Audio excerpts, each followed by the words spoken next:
ಹರಿಕಥಾಮೃತ ಸಾರ ಗುರುಗಳ ಕರುಣದಿಂದಾಪನಿತು ಪೇಳುವೆ ಪರಮ ಭಗವದ್ಭಕ್ತರಿದನಾದರದಿ ಕೇಳುವುದು. ಶ್ರೀ ಗುರುಭ್ಯೋ ನಮಃ. ಹರಿ ಓಂ ಹರಿ ಓಂ ಹರಿ ಓಂ.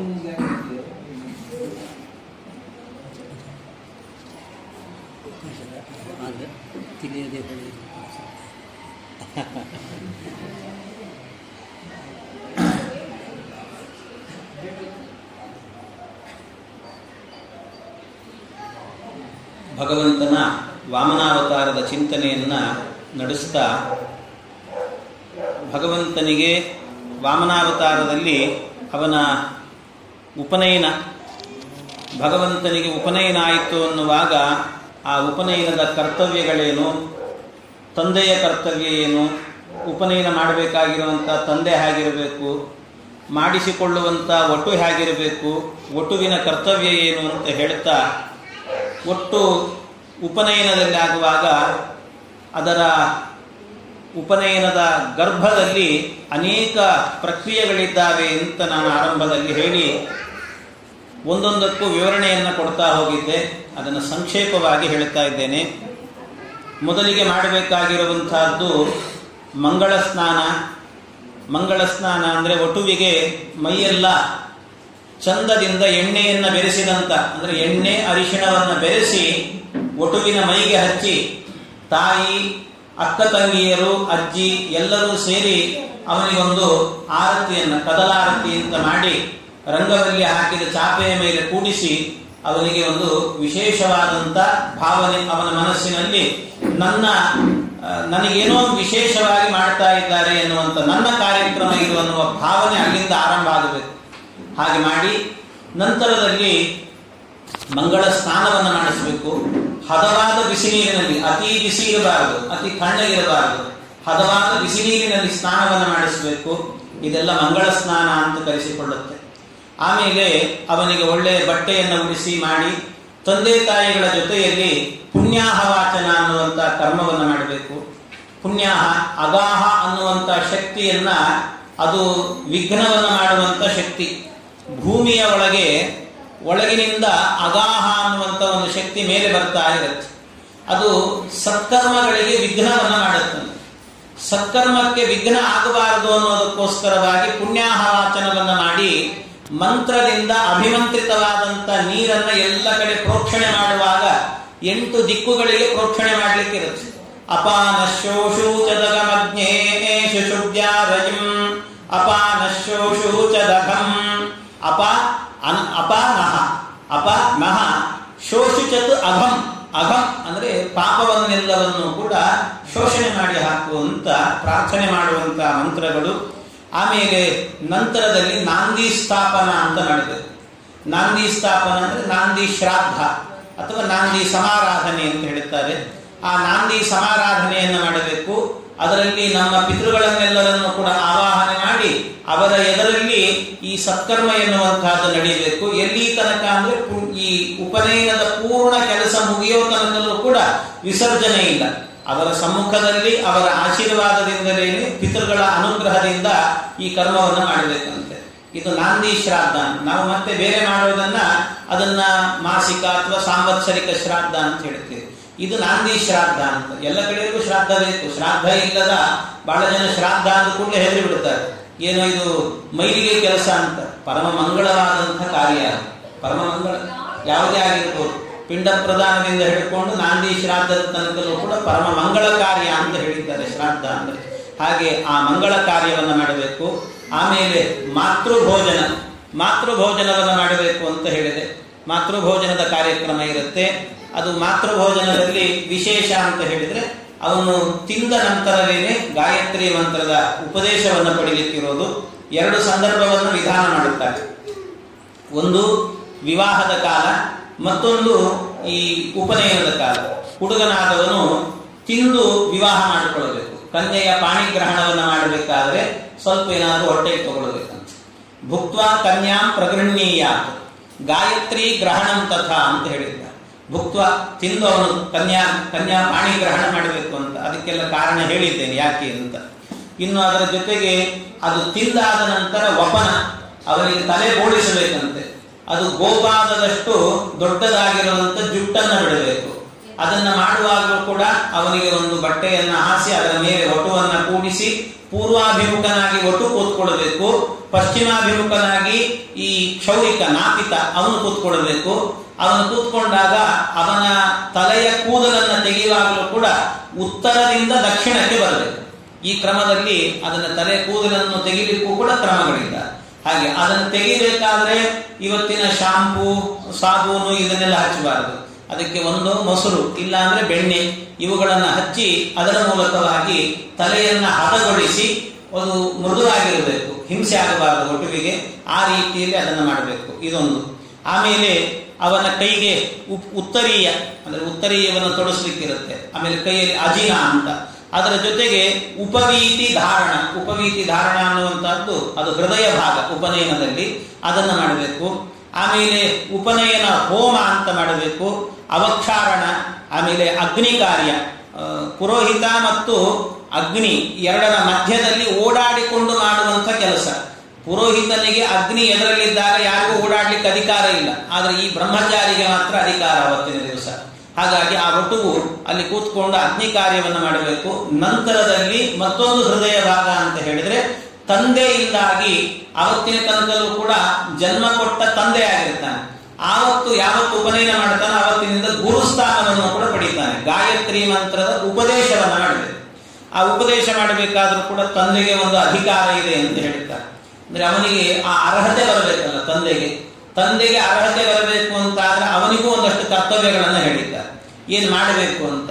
ಅವನು ಏನು ಯಜ್ಞೋಪವೀತವನ್ನ ಒಟುವಿಗೆ ಹಾಕ್ತಾನೆ, ಆ ಹಾಕುವಂತ ಯಜ್ಞೋಪವೀತವನ್ನು ಎಷ್ಟೋ ದಿನ ಮುಂಚಿತವಾಗಿಯೇನೆ ಅದನ್ನು ಸಂಗ್ರಹ ಮಾಡಿಟ್ಟುಕೊಂಡು ಅದನ್ನು ನಿತ್ಯದಲ್ಲೂ ಕೂಡ ಮಂಡಲವನ್ನ ಮಾಡಿ ಮಂಡಲದ ಮೇಲೆ ಆ ಯಜ್ಞೋಪವೀತವನ್ನಿಟ್ಟು ಅದನ್ನು ಮುಟ್ಟಿಕೊಂಡು ನಿತ್ಯ ಗಾಯತ್ರಿ ಮಂತ್ರದ ಜಪವನ್ನು ಮಾಡಬೇಕು.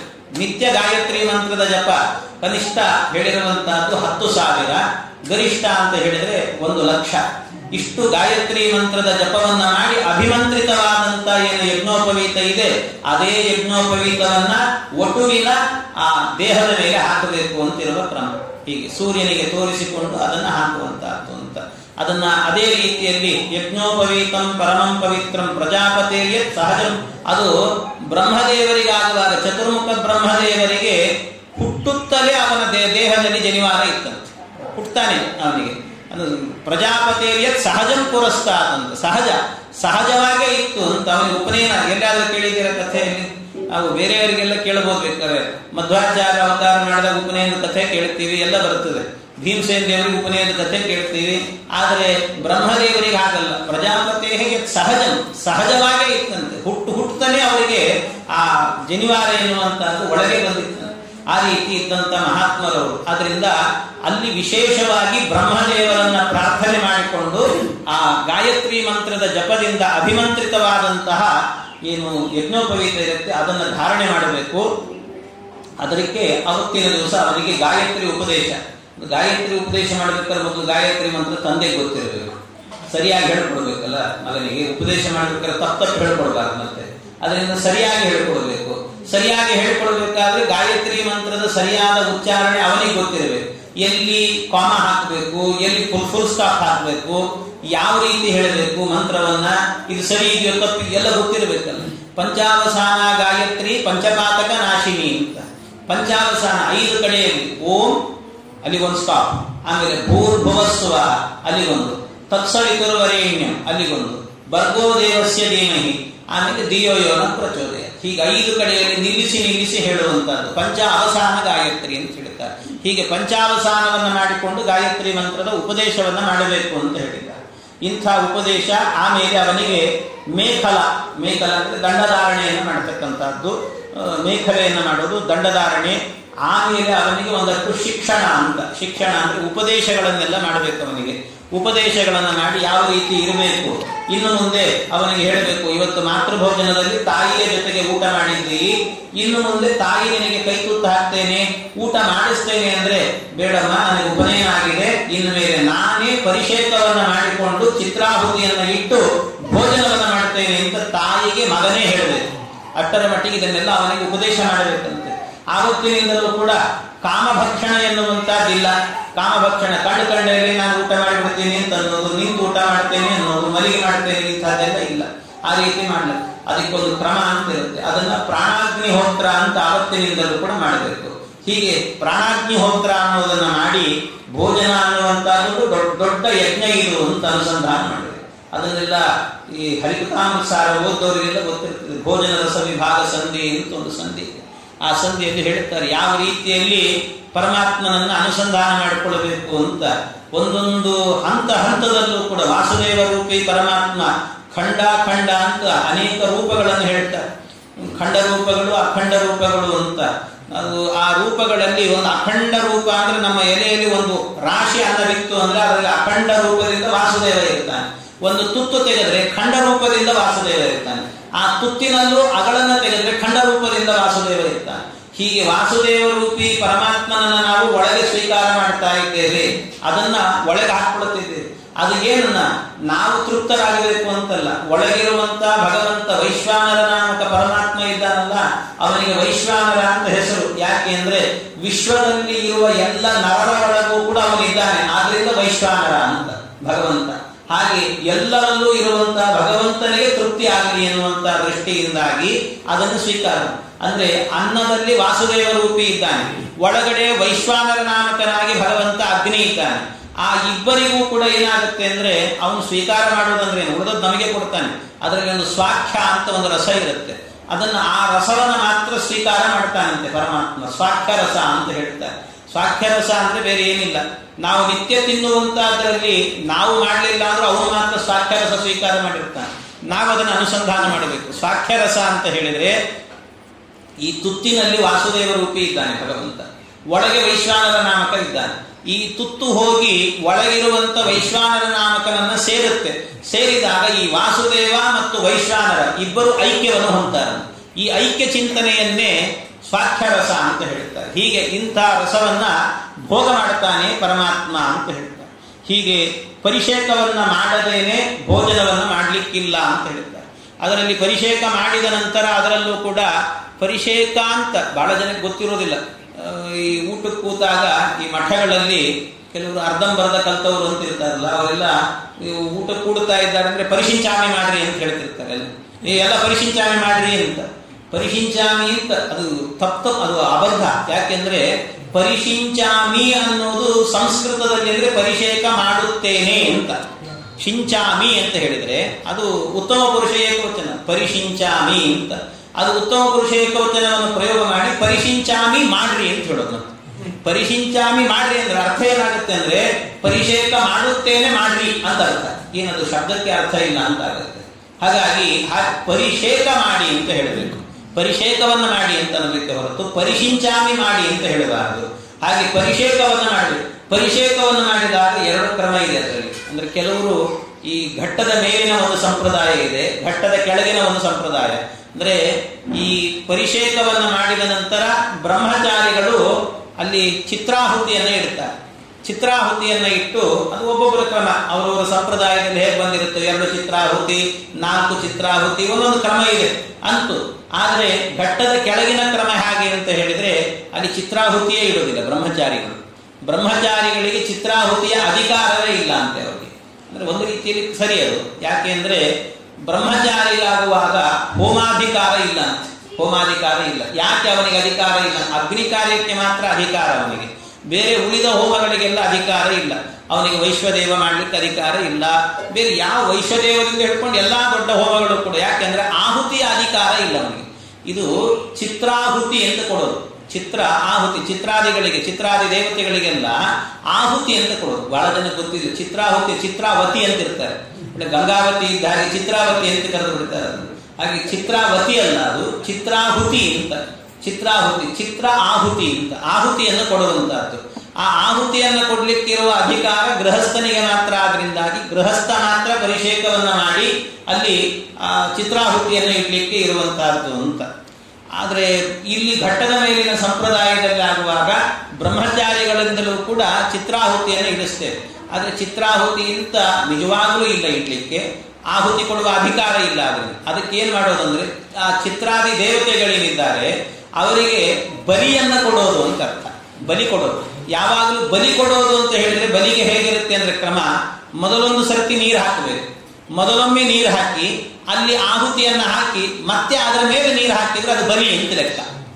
ಬಲಿ ಅಂತ ಆಹುತಿ ಅಂತ ಹೇಳಿದ್ರೆ ಒಂದು ಸರ್ತಿ ಹಾಕಿದ್ರೆ ಮುಗೀತು, ಮತ್ತೆ ಅದರ ಮೇಲೆ ಇನ್ನೊಂದು ಹಾಕೋದಂತಿಲ್ಲ. ಆಹುತಿ ಅಂತಂದ್ರೆ ಬಲಿ ಕೊಡುವಾಗ ಮಾತ್ರ ನಾವು ಒಮ್ಮೆ ನೀರನ್ನ ಹಾಕಿ ಆ ಜಾಗದಲ್ಲಿ ಅದರ ಮೇಲಿಟ್ಟು ಮತ್ತೆ ನೀರು ಹಾಕಿದ್ರೆ ಅದು ಬಲಿ ಅಂತ ಕರೆಸಿಕೊಡುತ್ತದೆ. ಹಾಗಾಗಿ ಎಲ್ಲರೂ ಕೂಡ ಮಾಡುವಾಗ ಹಾಗೆ ಮಾಡೋದು. ಅದು ಮಾಡೋದು ಅಂತ ಹೇಳಿದ್ರೆ ಚಿತ್ರಾಹುತಿ ಅಂತ ಹೇಳೋದು, ಆದ್ರೆ ಮಾಡೋದು ಅದನ್ನೇ ಬಲಿಯನ್ನೇ ಕೊಡೋದು ಆ ರೀತಿ. ಆದರೆ ಸಂಪ್ರದಾಯದಲ್ಲಾಗಬೇಕಾದ್ರೆ ಅದು ಚಿತ್ರಾಹುತಿ ಅನ್ನುವಂಥದ್ದು ಘಟ್ಟದ ಮೇಲೂ ಸಂಪ್ರದಾಯ ಬಂದಿದೆ. ಆದ್ರಿಂದ ರಾಘವೇಂದ್ರ ಸ್ವಾಮಿಗಳು ಗೀತಾ ವಿವೃತ್ತಿಯಲ್ಲಿ ಸಂಪ್ರದಾಯವು ಕೂಡ ಪರಮ ಪ್ರಮಾಣ ಅಂತ ವ್ಯಾಖ್ಯಾನ ಮಾಡುತ್ತಾರೆ. ಹಾಗಾಗಿ ಅದು ಪ್ರಮಾಣ ಆದ್ರಿಂದ ಇಲ್ಲಿ ನಡೀತಾ ಇರುವಂತಹದ್ದು ಕೂಡ ಪ್ರಮಾಣತ್ವೆಯನ್ನು ಸ್ವೀಕಾರ ಮಾಡಬೇಕು. ಆ ದೃಷ್ಟಿಯಿಂದ ಚಿತ್ರಾಹುತಿ ಎನ್ನುವಂತಹದ್ದನ್ನು ಕೊಡೋದು. ಆವತ್ತಿನಿಂದಲೂ ಕೂಡ ಅವನ ಚಿತ್ರಾಹುತಿಯನ್ನು ಇಟ್ಟೇ ಪ್ರಾಣಾಗ್ನಿಹೋತ್ರವನ್ನ ಮಾಡಿ, ಪ್ರಾಣಾಗ್ನಿಹೋತ್ರ ಅಂತ ಹೇಳಿದ್ರೆ ಒಳಗಡೆಯಲ್ಲಿ ಆಗುವಾಗ ಭಗವಂತ 5 ರೂಪದಿಂದ ವಾಸುದೇವ, ಸಂಕರ್ಷಣ, ಪ್ರದ್ಯುಮ್ನ, ಅನಿರುದ್ಧ, ನಾರಾಯಣ ಎನ್ನುವಂತ 5 ರೂಪದಿಂದ ಭಗವಂತ ಇರ್ತಾನೆ ಒಳಗೆ ಇರುವ ಭಗವಂತ ಅವನು ಯಾರ ಅಂತರ್ಯಾಮಿಯಾಗಿರ್ತಾನೆ ಅಂದ್ರೆ ಪ್ರಾಣ, ಅಪಾನ, ವ್ಯಾನ, ಉದಾನ, ಸಮಾನರ ಅಂತರ್ಯಾಮಿಯಾಗಿ ಭಗವಂತ ಇರ್ತಾನೆ. ಆ ಪ್ರಾಣಾದಿಗಳಿಗೆ ಆಹುತಿ ಕೊಡುವಾಗ ಭಗವಂತ ತೃಪ್ತನಾಗ್ತಾನೆ. ಅದಕ್ಕೆ ಪ್ರಾಣಾಯ ಸ್ವಾಹ, ಅಪಾನಾಯ ಸ್ವಾಹ, ವ್ಯಾನಾಯ ಸ್ವಾಹ ಅಂತ ಆಹುತಿಯನ್ನು ಸ್ವೀಕಾರ ಮಾಡತಕ್ಕಂಥದ್ದು. ಈ ರೀತಿ ಸ್ವೀಕಾರ. ಆ ಆಹುತಿಯನ್ನು ಕೂಡ ಕೊಡ್ಲಿಕ್ಕೆ ಮತ್ತೆ ಕ್ರಮ ಹೇಳ್ತಾರೆ. ಇದೆಲ್ಲ ನಾನು ಸುಮ್ಮನೆ ನಿಮಗೆ ಶಾಸ್ತ್ರ ಗೊತ್ತಿರಲಿ ಅಂತ ಹೇಳ್ತಿದ್ದೀನಿ ಅಷ್ಟೇ. ಅಂದ್ರೆ ಅದು ಹೇಗೆ ಕೊಡಬೇಕು ಅಂದ್ರೆ ಈ ಗೋರು ಮುದ್ದೆ ಅಂತ ಹೇಳ್ತಾರೆ. ಗೋರು ಮುದ್ದೆ ಅಂದ್ರೆ ಉಗುರಿನ ಮುದ್ದೆ ಅಂತ ಹೇಳ್ತಾರಲ್ಲ, ಹಾಗೆ ಗೋರು ಮುದ್ದೆ ಅಂತ ಕೊಡಬೇಕಂತೆ ಅವನಿಗೆ. ಆಹುತಿ ಕೊಡುವಾಗ ಮೊದಲು ಪ್ರಾಣಾಯ ಸ್ವಾಹ ಅಂತ ಹೇಳುವಾಗ ಹೆಬ್ಬೆರಳು, ತೋರು ಬೆರಳು, ಮಧ್ಯದ ಬೆರಳು ಈ 3 ಬೆರಳಿಂದ ಮಾತ್ರ ಸ್ವೀಕಾರ ಮಾಡಬೇಕು. ಒಂದು ಭಾಗದಿಂದ ತೆಗೆದ ನಂತರ ಮತ್ತೆ ಅಲ್ಲಲ್ಲೇ ತೆಗಿಲಿಕ್ಕಿಲ್ಲ. ಕೆಲವರು ಏನ್ ಮಾಡ್ತಾರೆ, ಒಂದ್ ಸರ್ತಿ ತಗೊಂಡು ಅದನ್ನೇ 4 ಸರ್ತಿ ಇಟ್ಕೊಂಡು ಮುಗಿಸ್ಬಿಡ್ತಾರೆ. ಹಾಗಲ್ಲ, ಒಂದು ಸರ್ತಿ ಪ್ರತ್ಯೇಕವಾಗಿ ತಗೊಳ್ಬೇಕು. ಪ್ರಾಣನಿಗೆ ಬೇರೆ ಪ್ರತ್ಯೇಕವಾದ ಆಹುತಿ. ಆಮೇಲೆ ಪ್ರಾಣಾಯ ಸ್ವಾಹ, ಅಪಾನಾಯ ಸ್ವಾಹ ಅಂತ ಮಧ್ಯದ ಬೆರಳು ಮತ್ತು ಅನಾಮಿಕ ಬೆರಳು ಮತ್ತು ಹೆಬ್ಬೆರಳು ಈ 3 ಸೇರಿಸಿಕೊಂಡು ಸ್ವೀಕಾರ ಮಾಡಬೇಕು. ಆಮೇಲೆ 3ನೇ ಆಹುತಿ ಆಗಬೇಕಾದ್ರೆ ಅನಾಮಿಕ ಬೆರಳು ಮತ್ತು ಕಿರುಬೆರಳು, ಹೆಬ್ಬೆರಳು ಇಷ್ಟನ್ನು ಸೇರಿಸಿಕೊಂಡು ಸ್ವೀಕಾರ ಮಾಡಬೇಕು. ಆಮೇಲೆ ಮತ್ತೊಂದು 4ನೇ ಆಹುತಿ ಅಂತ ಆಗಬೇಕಾದ್ರೆ ತೋರು ಬೆರಳು, ಕಿರುಬೆರಳು ಮತ್ತು ಹೆಬ್ಬೆರಳು ಈ 3 ಕೂಡ ಸೇರಿಸಿಕೊಂಡು ಸ್ವೀಕಾರ ಮಾಡಬೇಕು. ಕೊನೆಯ ಆಹುತಿಯನ್ನ ಎಲ್ಲ ಬೆರಳುಗಳಿಂದಲೂ ಸ್ವೀಕಾರ ಮಾಡಬೇಕು. ಹೀಗೆ ಈ ಕ್ರಮದಿಂದಾಗಿ ಇದನ್ನು ಆಹುತಿಯನ್ನು ಸ್ವೀಕಾರ ಮಾಡಲಿಕ್ಕೆ ಕ್ರಮವನ್ನು ಹೇಳ್ತಾರೆ ಶಾಸ್ತ್ರದಲ್ಲಿ. ಇದನ್ನು ಉಪನಯನ ಆದಂತ ಒಟ್ಟುವಿಗೆ ಆರಂಭದಿಂದಲೇ ಈ ಸಂಸ್ಕಾರವನ್ನ ಕೊಟ್ರೆ ನಾವು ಅವುಗಳು ದೊಡ್ಡವರಾದ ನಂತರ ಹೇಗೇಗೋ ತಿನ್ಲಿಕ್ಕೂ ಹೋಗಲ್ಲ, ಅವ್ರ ಮನಸ್ಸು ಒಪ್ಪೋದಿಲ್ಲ. ಆಗ್ಲೇ ಆ ಸಂಸ್ಕಾರ ಬಿತ್ತು ಅಂತ. ಅದಕ್ಕೋಸ್ಕರವಾಗಿ ಎಲ್ಲ ಸಂಸ್ಕಾರಗಳನ್ನ ಆವತ್ತಿನ ದಿವಸ ಅದಕ್ಕೇನೆ ತಂದೆಗಿಂತಲೂ ಕೂಡ ವಿಶೇಷವಾಗಿ ತಂದೆ ಇದನ್ನು ತಿಳ್ಕೊಂಡು ಮಾಡಬೇಕು. ಅವನು ತಂದೆ ಗೊತ್ತಿರಲ್ಲ ಅನ್ನೋದಕ್ಕೋಸ್ಕರವೇ ಮೊದಲನೇ ದಿವಸ ಊಟಕ್ಕೆ ಕೂಡಿಸುವಾಗ ಪುರೋಹಿತರೇ ಬಂದು ಅವನಿಗೆ ಮಂತ್ರ ಹೇಳಿಕೊಟ್ಟು ಊಟಕ್ಕೆ ಕೂಡಿಸ್ತಾರೆ. ಆದ್ರೆ ಪುರೋಹಿತರಿಗೆ ಗೊತ್ತಿದ್ರೆ ಈ ಕ್ರಮವೆಲ್ಲ ಹೇಳ್ತಾರೆ. ಇದೆಲ್ಲ ಗೊತ್ತಿದ್ದು ಹೇಳಬೇಕು. ಹೀಗೆ ಈ ಕ್ರಮದಿಂದಾಗಿ ಅವನಿಗೆ ಈ ಆಹುತಿಗಳನ್ನೆಲ್ಲ ಕೊಡಿಸಬೇಕು ಅಂತ ಹೇಳ್ತಾರೆ. ಇನ್ನು ಇದು ಆದ ನಂತರ ಈ ಆಹುತಿಗಳನ್ನ ಕೊಡಿಸೋಕ್ಕಿಂತ ಮೊದಲು ಮಾಡಬೇಕಾದ ಕರ್ತವ್ಯ ಅಂತ ಹೇಳಿದ್ರೆ ಅವನು ಭಿಕ್ಷಾ ಪಾತ್ರೆಯನ್ನ ಹಿಡಿದುಕೊಂಡು ಭಿಕ್ಷೆಗೆ ಹೋಗಬೇಕು. ಅವನು ಭಿಕ್ಷಾ ಪಾತ್ರೆ ಹಿಡ್ಕೊಂಡು ಆವತ್ತಿನಿಂದ ಭಿಕ್ಷೆಯನ್ನ ಕೇಳಬೇಕಂತೆ. ಒಟ್ಟು ಭಿಕ್ಷಾ ಪಾತ್ರೆಯನ್ನು ಹಿಡಿದು ತಾಯಿಯ ಮುಂದೆ ನಿಲ್ತಾನೆ. ಅವನು ಮೊದಲು ಕೇಳಬೇಕಾದ್ದು ತಾಯಿಯನ್ನಂತೆ. ಭವತಿ ಭಿಕ್ಷಾಂ ದೇಹಿ ಅಂತ ಕೇಳಬೇಕು. ಭವತಿ ಭಿಕ್ಷಾಂ ದೇಹಿ ಅಥವಾ ಭವತಿ ಭಿಕ್ಷಾಂ ದದಾತು, ಏನಾದರೂ ತೊಂದರೆ ಇಲ್ಲ. ದೇಹಿ ಅಂತ ಹೇಳಿದ ಕೂಡಲೇ ತಪ್ಪೇನಾಗುವುದಿಲ್ಲ. ವ್ಯಾಕರಣದ ಪ್ರಕಾರ ಸರಿ ಅಂತ ಹೇಳಲಿಕ್ಕೆ ಬರ್ತದೆ. ಅಂತೂ ಅದನ್ನು ಕೇಳಿದಾಗ ಮಗ ತಟ್ಟೆಯನ್ನ ಮುಂದೆ ಇಟ್ಟುಕೊಂಡು ಬರುವಾಗ ಅವನಿಗೆ ಆಶೀರ್ವಾದವನ್ನ ಮಾಡಿ ಅವನ ಕೈಗೆ ಭಿಕ್ಷಾ ಪಾತ್ರೆಯನ್ನು ಕೊಡಬೇಕಂತೆ ತಾಯಿಯಾದವರು. ಭಿಕ್ಷಾಂ ದೇಹಿ ಅಂತ ಕೇಳಿದಾಗ ಅವಳು ಭಿಕ್ಷಾ ಪಾತ್ರೆ ಕೊಡಬೇಕು. ಆ ಭಿಕ್ಷಾ ಪಾತ್ರೆಯನ್ನ ಹಿಡ್ಕೊಂಡಾಗ ಅವನಿಗೆ 3 ಹಿಡಿ ಅಕ್ಕಿಯನ್ನು ಹಾಕ್ತಾಳೆ. 3 ಹಿಡಿ ಅಕ್ಕಿಯನ್ನು ಹಾಕ್ತಾಳೆ. ಅದರ ಜೊತೆಗೆ ಬೇರೆ ಬೇರೆ ಧಾನ್ಯ, ಒಬ್ಬೊಬ್ರು ವೈಭವವನ್ನು ತೋರಿಸ್ಲಿಕ್ಕೆ ಏನೇನೋ ಹಣ್ಣು ಹಂಪಲು ಎಲ್ಲ ಇಟ್ಟಿಟ್ಟು ಹಾಕ್ತಿರ್ತಾರೆ ಅದನ್ನೆಲ್ಲ. ಅಂತೂ ಆ ವೈಭವದಿಂದ, ಆದ್ರೆ ವೈಭವದಲ್ಲಿ ಮಂತ್ರಗಳು ಮರಿಬಾರದು, ಅದರಲ್ಲಿ ಶಾಸ್ತ್ರೀಯತೆಯನ್ನು ಮರೆತು ಬಿಡಬಾರದು. ಅದಕ್ಕೆ ಮೊದಲು ಹೇಳಬೇಕಾದ್ದು ತಾಯಿ ಆಶೀರ್ವಾದ ಮಾಡಬೇಕಂತ. ಋಗ್ವೇದಮಧೀಶ್ವ, ಯಜುರ್ವೇದಮಧೀಶ್ವ, ಸಾಮವೇದಮಧೀಶ್ವ, ಸರ್ವಶಾಸ್ತ್ರಾಣ್ಯಧೀಶ್ವ ಅಂತ 3 ಸರ್ತಿ ಕೊನೆಯಲ್ಲಿ ಒಂದು ಭಿಕ್ಷೆ ಅಂತ 4 ಭಿಕ್ಷೆಯನ್ನು ಕೊಡಬೇಕು. ಋಗ್ವೇದಮಧೀಶ್ವ, ಸಕಲ ಋಗ್ವೇದವನ್ನ ಅಧ್ಯಯನ ಮಾಡು. ಯಜುರ್ವೇದವನ್ನ ಅಧ್ಯಯನ ಮಾಡು. ಸಾಮವೇದ, ಸಕಲ ಶಾಸ್ತ್ರಗಳನ್ನ ಅಧ್ಯಯನ ಮಾಡುವಂತ ಹೇಳಿ ಅವನ ತಲೆಯ ಮೇಲೆ ಕೈ ಇಟ್ಟು ಕಳಿಸಬೇಕಂತ. ಅದರ ಜೊತೆಗೆ ಆಮೇಲೆ ಅವನೇನು ಮಾಡಬೇಕು ಅಂದ್ರೆ ತಾಯಿ ಅವಳ ಪ್ರೀತಿಯಿಂದ ಆಕೆಯ ಕರುಣೆಯಿಂದಾಗಿ ಹರಿಸಿ ಅವನನ್ನ ಚೆನ್ನಾಗಿ ಹೋಗಿ ಬಾ ಅಂತ ಮಾತೃಭಿಕ್ಷೆ ಅಂತ ಹೇಳ್ತಾರೆ. ಮೊದಲಿಗೆ ತಾಯಿ ಹಾಕಬೇಕಾದ್ದು, ಮೊದಲಿಗೆ ಹಾಕಲಿಕ್ಕೆ ಅಧಿಕಾರ ಅವಳಿಗೆ. ಆ ತಾಯಿ ಭಿಕ್ಷೆಯನ್ನು ಹಾಕಬೇಕು. ಮಾತೃಭಿಕ್ಷೆ ಆದ ನಂತರ ಅಧಿಕಾರ ಇರುವಂತಹದ್ದು ಅಜ್ಜಿಗೆ ಅಂತ. ಅಜ್ಜಿ ಇದ್ರೆ ಅಜ್ಜಿಗೆ ಇರ್ತದೆ ಅಧಿಕಾರ, ಅಜ್ಜಿ ಹಾಕಬೇಕು. ಅಜ್ಜಿ ಆದ ನಂತರದ ಅಧಿಕಾರ ಇರೋದು ಚಿಕ್ಕಮ್ಮನಿಗೆ ಇದೆ. ಚಿಕ್ಕಮ್ಮ ಏನು ಭಿಕ್ಷೆಯನ್ನು ಹಾಕ್ಲಿಕ್ಕೆ ಅಧಿಕಾರ ಇದೆ. ಅವಳ ನಂತರದಲ್ಲಿ ಅಕ್ಕನಿಗೆ ಅಧಿಕಾರ ಅಂತ ಹೇಳ್ತಾರೆ. ಅಕ್ಕನಿಗೆ, ಆಮೇಲೆ ಉಳಿದವರೆಲ್ಲರಿಗೂ ಕೂಡ ಅಧಿಕಾರ ಇದೆ, ಎಲ್ಲರೂ ಹಾಕಬಹುದು ಅಂತ.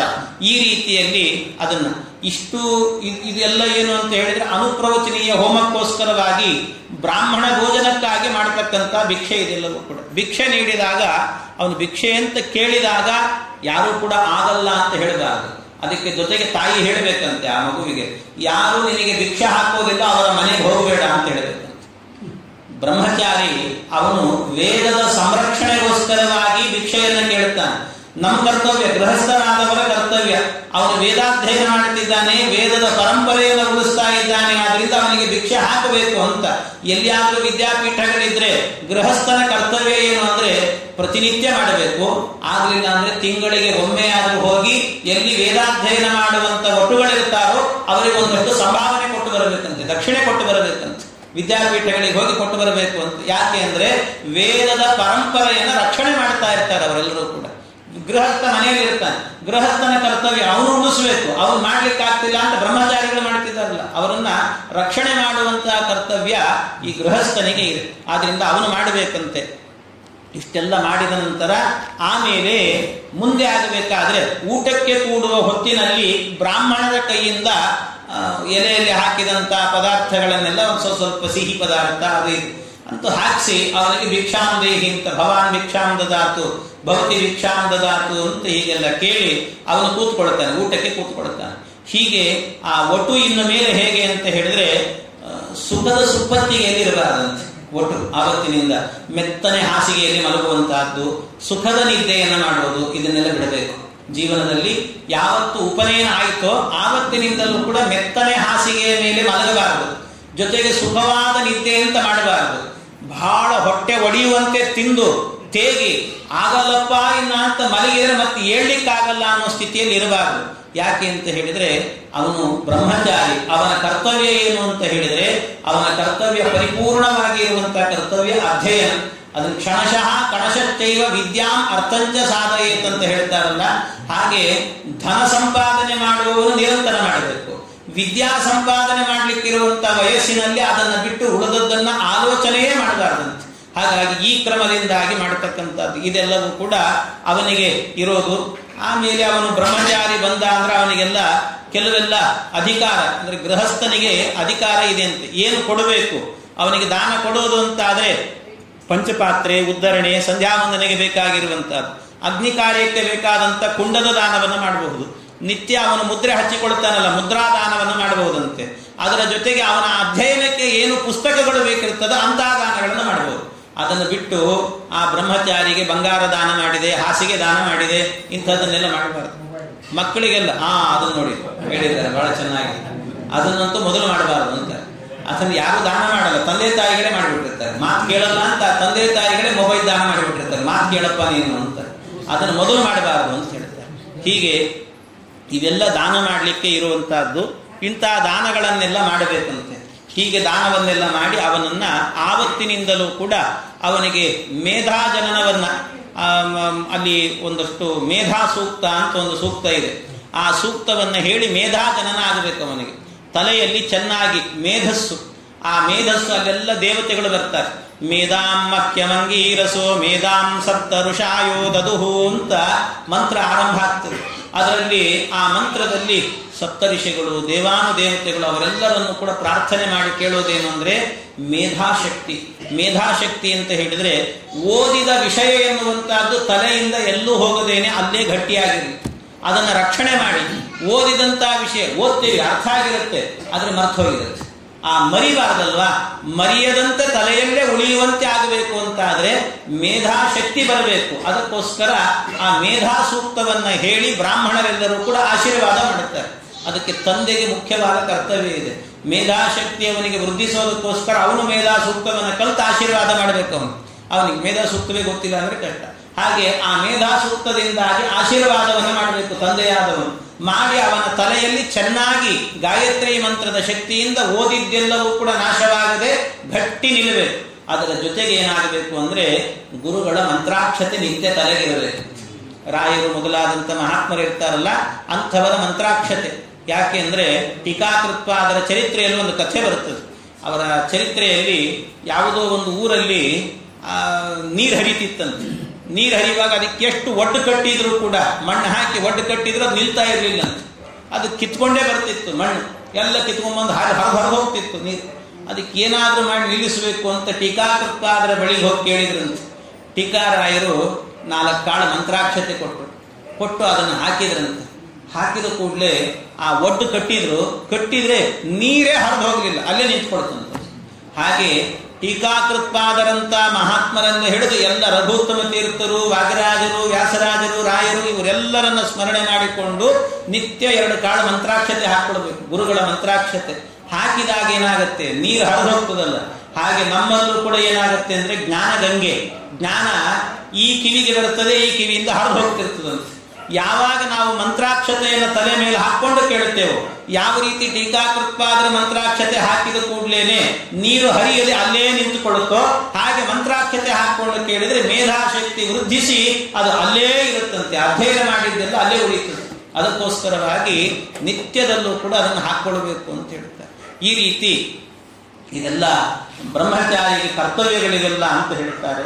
ಇನ್ನು ಪುಣ್ಯಾಹದಿಂದ ಆರಂಭ ಮಾಡಿ ಮೇಧಾಜನದ ಪರ್ಯಂತರವಾಗಿ ಸಮಗ್ರ ಕಲಾಪಗಳಿಗೆಲ್ಲವನ್ನು ಕೂಡ ಮುಗಿಸಿದ್ವಿ. ಆಮೇಲೆ ಅದೇ ಸಂದರ್ಭದಲ್ಲಿ ಮಾಡಬೇಕಾಗಿರುವಂತಹದ್ದು ಉಪನಯನದಲ್ಲಿ ನವಗ್ರಹ ದೇವತೆಗಳ ಆರಾಧನೆಯನ್ನು ಮಾಡಲಿಕ್ಕಿರುತ್ತೆ.